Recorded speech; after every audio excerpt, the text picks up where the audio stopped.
हरिओम हरिओम हरिओम जी। प्रिय दर्शकों, आजकल बहुत जबरदस्त टॉपिक बना हुआ है कि भविष्य मल्लिका पुराण जो लिख रहा है, क्या 2025 सन में वैसे ही होगा जैसे लिखा हुआ है? क्या थर्ड वर्ल्ड वार होगी या नहीं? तो इसका आंसर मैं इजी नहीं दे सकता था, क्योंकि जब तक मैं स्टडी ना कर लूँ, इसका रिसर्च ना कर लूँ, एनालिसिस ना कर लूँ, तब तक इसका आंसर देना बहुत ज़्यादा डिफिकल्ट था। तो अब मैंने इसका रिसर्च किया, एनालिसिस किया, और डिफरेंट एंगल से, ज्योतिष के हिसाब से और ग्रहों के हिसाब से मैंने काफ़ी इसकी स्टडी करने के बाद कंक्लूजन ये निकाला है कि भविष्य मल्लिका पुराण कहते हैं कि कल की युग का, यानी कि कल की युग का अंत जो है वो हो चुका है, और इसके करीब 5,000 वर्ष बीत चुके हैं।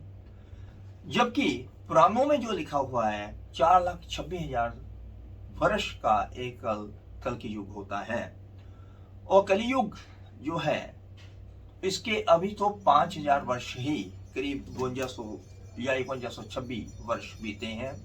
तो अभी तो इसका समय बहुत लंबा चलेगा। तो अब क्या दुनिया थर्ड वर्ल्ड वार जो 2025 में एक्सपेक्टेड सभी जो है जोशी या एनालिसिस करने वाले कह रहे हैं, क्या होगा? क्या दुनिया समाप्त हो जाएगी? इसका आंसर ये है कि जो इस भविष्य मल्लिका पुराण में कहा गया है, वो जो टाइम का वर्ष निकाले गए हैं, वो जो मैं समझता हूं वो ये है कि मनुष्य का एक वर्ष देवताओं के लिए एक दिन के बराबर होता है, और मनुष्य का 30 वर्ष देवताओं का एक महीना होता है।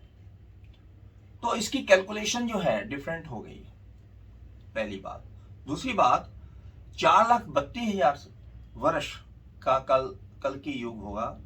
कलयुग जो है इसका 4,32,000 वर्ष का है, जबकि अभी तो सिर्फ प्रथम चरण ही इसका निकला है, जो 5126 वर्ष के करीब कह सकते हैं।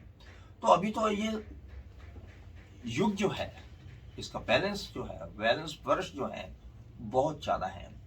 अब तीसरी बात ये है, इस भविष्य मल्लिका पुराण में ये लिखा हुआ है कि इसकी निशानी ये होगी कि राजा जो है वो फरेबी होगा, झूठ बोलने वाला होगा, और उसके ऊपर लोग विश्वास करेंगे। जो सत्य बोलने वाले लोग हैं उसके ऊपर लोग विश्वास नहीं करेंगे। संत जो बने हुए हैं तो वो डुप्लीकेट होंगे।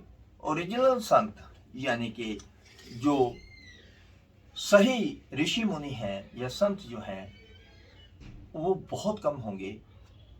ये सारी बातें सही हैं, लेकिन इसके अलावा वो कहते हैं कि मनुष्य का कद बहुत छोटा होगा। मनुष्य 3-4 फुट का रह जाएगा। राजा झूठ बोलने वाला होगा। गाय का दूध जो है वो मिठास पर नहीं होगा, और गाय दूध बड़ा कम देगी। भेषधारी साधु ज्यादा होंगे। धन के लिए अपने अपनों को बुरा करेंगे। धन के लिए ललायत जो है लोग इतने हो जाएंगे कि वो रिश्ते भूल जाएंगे।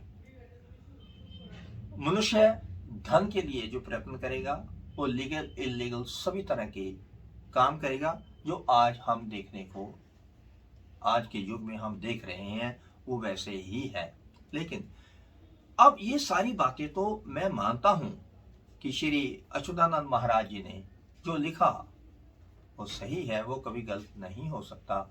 लेकिन जो कैलकुलेशन जो है, समय की कैलकुलेशन जो है, वो इंटरप्रिटेशन जो है हमने किया है, वो मैं समझता हूं वो इंटरप्रिटेशन में गलती हुई है।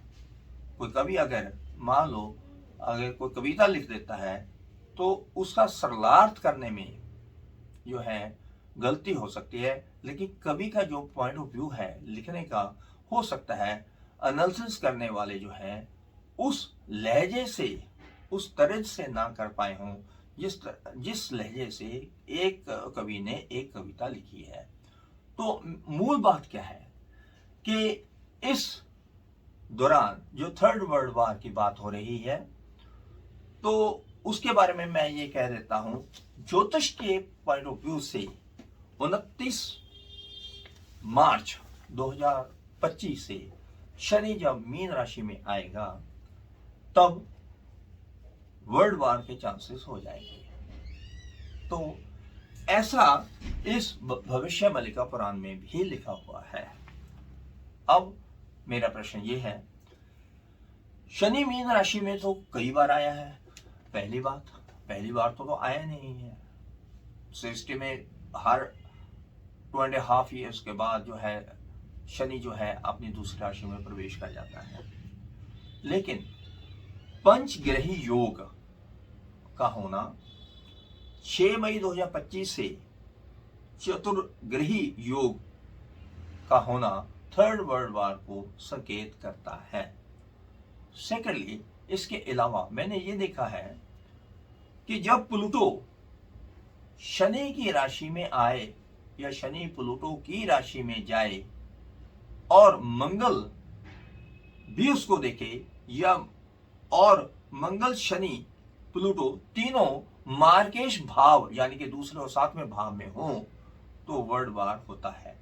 ये मैंने योग वर्ल्ड वार फर्स्ट और सेकंड, पहले वर्ल्ड वार और दूसरे वर्ल्ड वार में लगा के सूत्र लगा के देखा, तो मैंने ये पाया मंगल शनि और प्लूटो जब भी शनि ये मार्केश भाव में आते हैं तो वर्ल्ड वार की परिस्थितियां होती हैं।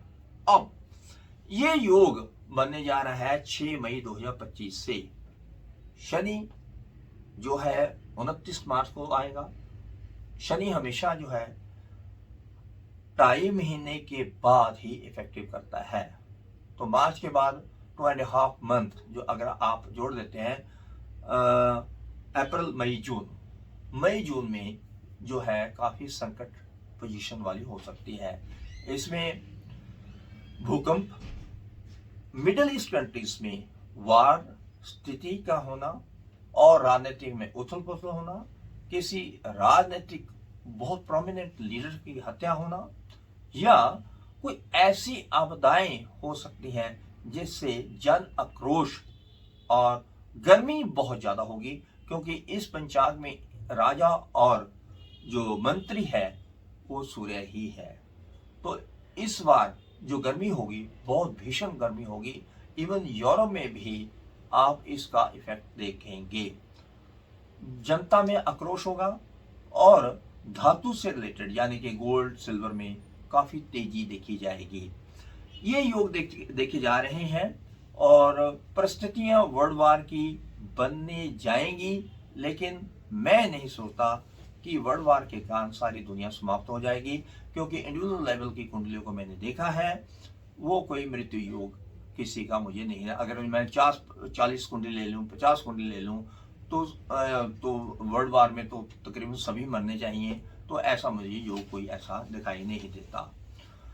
तो परिस्थितियां अनुकूल नहीं हो सकती हैं, ये तो मानता हूं। और भविष्य मलिका पुराण में जो एक इंडिकेशन दिए हैं वो हम आज देख ही रहे हैं।